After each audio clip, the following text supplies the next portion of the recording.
বিসমিল্লাহির রহমানির রহিম।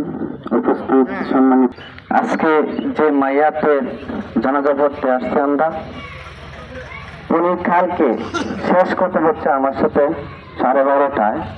যখন আমি সর্বোচ্চ যাওয়া রান্না করছি তখন সে একটা গাছের উদ্দেশ্য, তার ছেলে গাছ কাটতে সে বসে রয়েছে। তার সাথে আমার শেষ করে আমি ঈশ্বরগঞ্জ যাওয়ার 1 ঘন্টা পরে শুনলাম সে হার্ট স্ট্রোক করছে। তার কিছুক্ষণ পরে শুনলাম সে মৃত্যুবরণ করছে। তার মৃত্যুর খবর শুনে আমার এমন একটা পরিস্থিতি হয়েছে যে আমার দম 1 মিনিটের জন্য অনেক জ্ঞাপন করছি।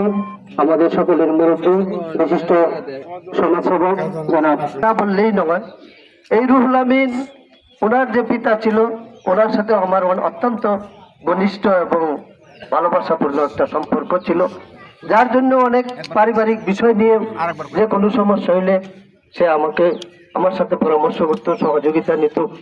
এখানে রুহুল আমিন সম্পর্কে অনেক কথা বলেছে, বা আমরা যারা আজকে এই জানাজায় উপস্থিত হয়েছি এমন কোনো ব্যক্তি নাই না স্মৃতিচারণ করে শেষ করা যাবে না। আজকে সে দুনিয়া থেকে বিদায় নিয়েছেন, প্রত্যেকেরই বিদায় নিতে হবে। শুধু একটা জিনিস জানা নাই, সে সময়টা কোন সময়, তার জন্য আমাদেরকে প্রস্তুতি নিতে হবে। অনেকে কথা বলছেন রোহিঙ্গা সম্বন্ধে, আমি আমার বক্তব্য দীর্ঘায়িত করবো না।